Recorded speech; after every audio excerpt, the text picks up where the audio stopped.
Good morning students. B प्रथम वर्ष की क्लास में एजुकेशन सब्जेक्ट के तहत आज हम बात करेंगे शिक्षा के अभिकरण यानी कि एजेंसीज फॉर एजुकेशन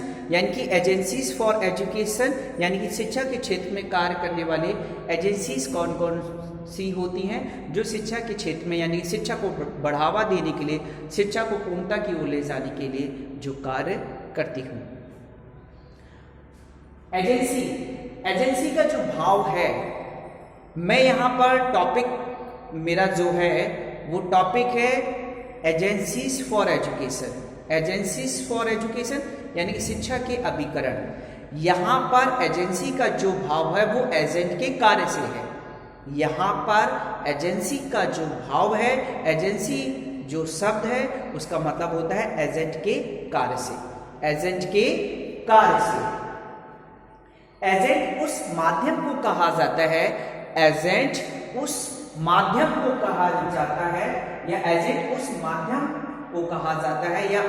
उस माध्यम से समझा जाता है जो किसी कार्य को पूर्णता की ओर ले जाए,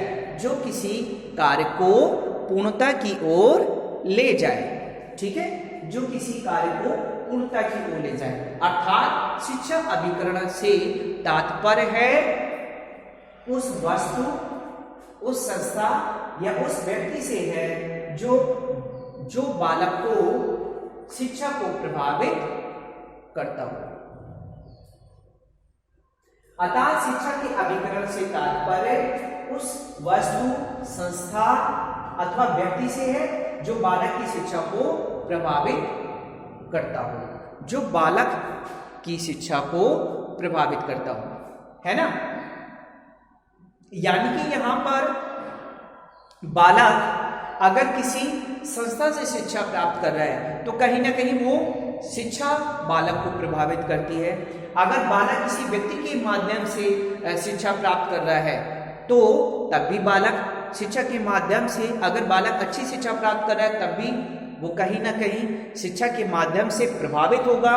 और अगर बालक किसी वस्तु के माध्यम से, अगर मान लो कोई किताब है ना, किताब के माध्यम से अगर कोई बालक अगर शिक्षा प्राप्त कर रहा है तो बालक उस किताब से कहीं ना कहीं प्रभावित होता है। यानी कि शिक्षा अभिकरण का मतलब है अगर कोई बालक किसी वस्तु से, किसी संस्था से अथवा किसी व्यक्ति के माध्यम से अगर शिक्षा प्राप्त कर रहा है और उस शिक्षा के माध्यम से अगर बालक प्रभावित हो रहा है तो उसे हम शिक्षा अभिकरण के रूप में रखेंगे। यानी कि जो वस्तु है, जो व्यक्ति है और जो संस्था है वो एक एजेंसी के रूप में व्यक्ति को प्रभावित कर रही है और वो एजेंसी के रूप में कार्य करती है, ठीक है। यहाँ पे शिक्षा के अभिकरण के रूप में कुछ प्रकार है, कुछ बांटा गया है, उसको वर्गीकृत किया है शिक्षा के अभिकरण को। तो यहाँ पे शिक्षा के अभिकरण को 4 प्रकारों में वर्गीकृत किया गया है, उसके बारे में हम बात करेंगे। सबसे पहला तो है शिक्षा के अभिकरण को औपचारिक शिक्षा के रूप में वर्गीकृत किया गया है। दूसरा, शिक्षा के अभिकरण को अनौपचारिक शिक्षा के रूप में वर्गीकृत किया गया है। और तीसरा, शिक्षा के अभिकरण को वाणिज्यिक रूप में वर्गीकृत किया गया है। और चौथा है शिक्षा के अभिकरण में अवाणिज्यिक रूप में इसको वर्गीकृत किया गया है, ठीक है। नेक्स्ट, अगर हम बात करें कि औपचारिक शिक्षा के अंतर्गत शिक्षा के अभिकरण कौन कौन से हैं, शिक्षा की एजेंसीज कौन कौन सी हैं, तो यहाँ पे मैंने आपको बताया है कि विद्यालय भी एक एजेंसी के रूप में कार्य करती है। धार्मिक संस्थाएं जो होती है, म्यूजियम जो होता है, आर्ट गैलरी होती है, चिड़ियाघर है, पुस्तकालय है, शैक्षिक कार्यक्रम है और कुछ विशिष्ट खेल हैं।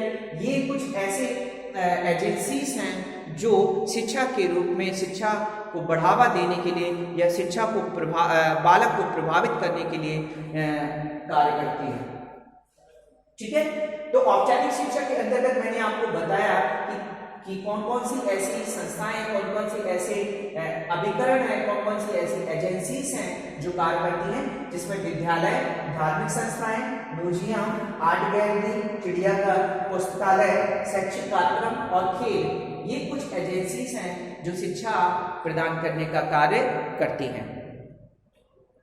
अगर हम अनौपचारिक शिक्षा के अंतर्गत बात करें तो अनौपचारिक शिक्षा के अंतर्गत कुछ ऐसे एजेंसीज हैं जो शिक्षा देने का कार्य करती हैं, जिसमें परिवार, राज्य, समाज, सामान्य खेल और समुदाय यानी कि कुछ वर्ग होते हैं जो शिक्षा प्रदान करने का कार्य करती हैं। तो अनौपचारिक शिक्षा के अंतर्गत मैंने आपसे बात किया कि अनौपचारिक शिक्षा के अंतर्गत कौन कौन सी ऐसी एजेंसी हैं, कौन कौन से ऐसे अभिकरण हैं जो शिक्षा प्रदान करने का कार्य करती हैं, जिसमें से परिवार, राज्य, समाज, सामान्य खेल, समुदाय और समुदाय के अंतर्गत अगर हम वर्ग की बात करें तो ये एजेंसीज हैं जो शिक्षा प्रदान करने का कार्य करती हैं। ठीक है, नेक्स्ट है वाणिज्यिक। वाणिज्यिक क्षेत्र में अगर हम बात करें, वाणिज्यिक क्षेत्र में अगर हम बात करें तो cinema, TV, radio, club, theatre, press और अखबार कुछ ऐसी एजेंसीज हैं जो शिक्षा देने का कार्य करती हैं, जो जानकारी प्रदान करने का कार्य करती हैं। वाणिज्यिक क्षेत्र में मैंने आपसे बात किया cinema, TV, radio, club, theatre, press और अखबार, ये कुछ एजेंसीज हैं जो शिक्षा प्रदान करने का कार्य करती हैं। आप वाणिज्यिक क्षेत्र में अगर हम बात करें तो आप वाणिज्यिक क्षेत्र में भी कुछ ऐसी संस्थाएं हैं जो शिक्षा प्रदान करने का कार्य करती हैं, जिसमें सामाजिक कल्पना केंद्र, खेल क्लब, स्काउटिंग, गाइडिंग, प्रौढ़ शिक्षा और युवा कल्याण केंद्र कुछ ऐसी संस्थाएं हैं जो शिक्षा प्रदान करने का कार्य करती हैं, जो शिक्षा प्रदान करने का कार्य करती हैं। That's all. नेक्स्ट कल बात करेंगे इसके आगे, और इसके आगे मैं कल पढ़ाऊंगा। ठीक है।